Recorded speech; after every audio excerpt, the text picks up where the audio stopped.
But you know what? I was thinking about it last night, and then I got up this morning and I was, having my coffee, and I was thinking about it some more. And then I came out here and I tried a few different things. And one of the things I was thinking about, okay, what I did was I took the original wedge and I added sheet metal to the top. I glued that on with epoxy. And the idea for that was to toughen that up, make it more durable, also make it a little bit more slick so that this ramp inside here will slide over it easier. And then I was thinking, how can I make it so that the thing, like originally I had that thing that wrapped around the bar. And you know what, that works, but it's not convenient because it moves independently of the bar.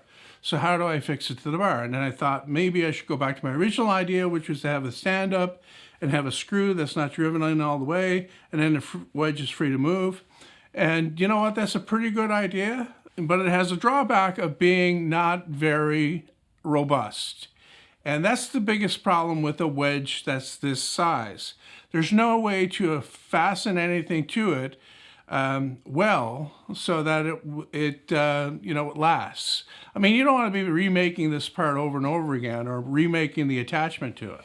So I kind of went back to the drawing board and I took this part off and I chiseled out the opening bigger so that it's actually deeper so that I could use a bigger wedge. And so I made the bigger wedge, and that's this one right here. And as you can see, it kind of looks like the one you would see in a hand plane, some types of wooden hand planes. Anyway, so that's bigger, and that goes in, and it's got a finger thing there, so you can kind of get a grip on it. And, it allows you to slide the thing forward and slide it back type thing. The only thing is there's nothing holding it in. That was the other thing. I mean, I had a few comments from people about spring loading and all this stuff. Okay, using a regular coil spring, that means sourcing that part, and I'm not into that. A wooden spring, you want to keep this as simple as possible. So any attachment for a wooden spring would be kind of flaky because of the size of everything here. What I came up with instead, okay, I want to get sheet metal on the top of this as well. But if I take the sheet metal, which I have here, if I can get a hold of it, if I take the sheet metal and glue it onto the top, or actually screw it onto the top, and bend up the end that goes through here, so it's like a little check mark like this, that will stop the wedge from coming out. It'll go up against the end here. It'll allow you to loosen the wedge without the wedge fully coming out. And it'll also give me that tough, durable surface. So that slides in like so, and the end of it here bends up. And then the wedge locks tight. The clamp, of course, works, and everything's good. Okay, so what I did was I got a number 4 screw in my piece of sheet metal part right in there. I bent the end up. I had that already done. So we're going to do a little bit of a strength test. I'll show you how easy it is to adjust. Like, get your finger in that little notch there. You can pull it back, push it ahead, pull it back, push it ahead.